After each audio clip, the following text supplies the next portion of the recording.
Tim Liputan Kompas TV. Fraksi PDI Perjuangan Jawa Barat keluar dari sidang paripurna DPRD Jabar. Mereka tersinggung dengan pernyataan Gubernur Jawa Barat Deddy Mulyadi pada acara musyawarah perencanaan pembangunan di Cirebon beberapa waktu lalu yang dinilai merendahkan DPRD. Apakah ini akan berdampak pada hubungan legislatif dan eksekutif di Jawa Barat? Kami akan bahas bersama pakar komunikasi politik Unpad, Kunto Adiwibowo. Pak Kunto, selamat petang. Selamat sore. Ya. Pak Kunto, Kang Deddy bilang kalau ada kebijakan yang lebih baik dilakukan secara mandiri karena kalau sama DPRD diskusi lama lagi. Apakah sebenarnya secara politik ini adalah pernyataan yang bisa diterima? Ya, sebenarnya memang benar ada kebijakan di tangan eksekutif yang bisa langsung dilakukan sendiri.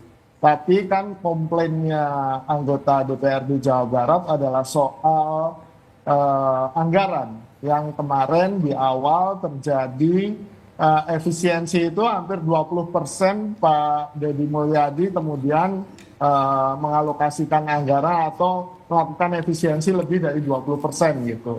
Dan itu hanya dengan Pergub. Sebenarnya kan akar masalahnya di situ.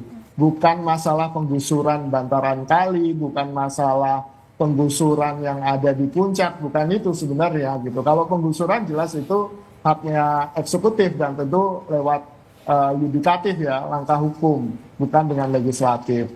Nah, soal yang APBD ini, soal pendanaan ini yang jadi problem karena kan pernyataannya Kang Deddy Mulyadi kan juga ada kenapa para raja dulu tidak menyusun APBD, VOC itu bangun gedung bagus, beda dengan SD kan gitu. Ini kan yang jadi problem ya Pak ya. Maksud saya akhirnya kan Kang Deddy Mulyadi memosisikan dirinya sebagai raja, bukan kepala daerah, dan itu jelas akan menimbulkan friksi atau ketegangan dengan DPRD sebagai legislatif. Kan kekuatan ini kan setara secara politik dan harusnya saling DPRD punya tugas mengontrol kepala daerah karena ya power tends to corrupt kan, makanya kita punya mekanisme demokrasi, kita punya pemisahan kekuasaan, dan kita punya sistem pemerintahan yang kita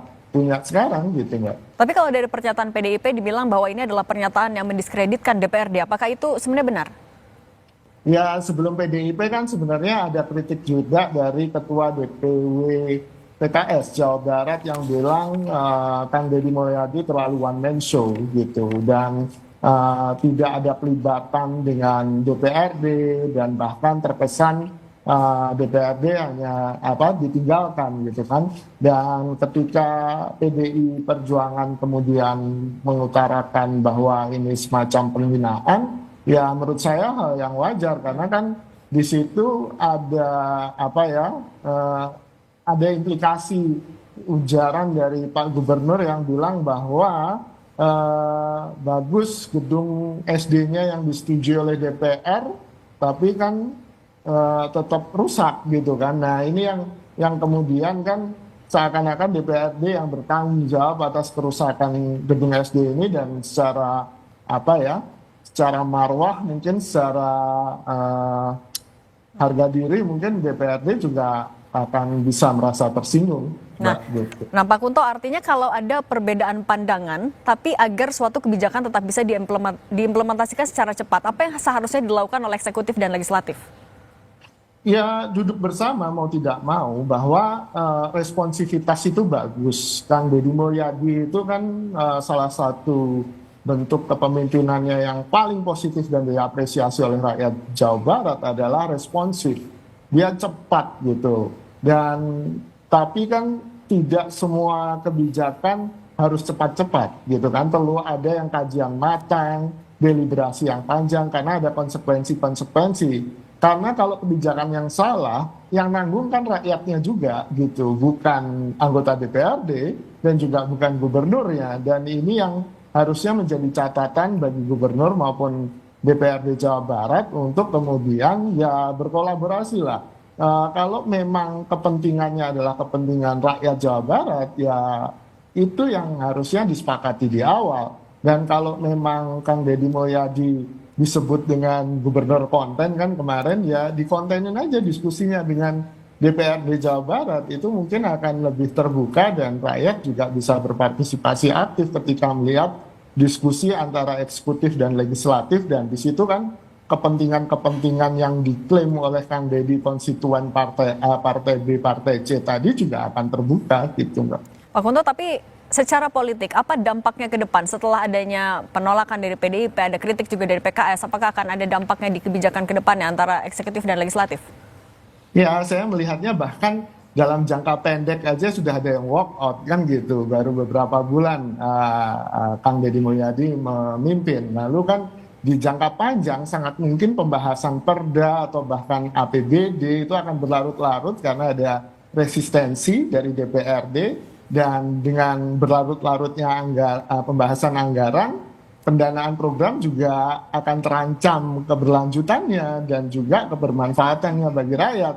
Sekali lagi yang dirugikan adalah rakyat Jawa Barat, dan ini saya sangat khawatir menciptakan konflik horizontal antara pendukung KDM yang Bapak Aing dengan yang lain Bapak Aing gitu kan, yang bukan pendukungnya, dan ini kan seharusnya yang kita bisa hindari. Dan saya sih meminta kearifan pemimpin Jawa Barat, pemimpin-pemimpin Jawa Barat untuk bisa duduk bersama dan kemudian ya tadi berkomitmen untuk ya apa yang dilakukan adalah demi masyarakat Jawa Barat. Gitu.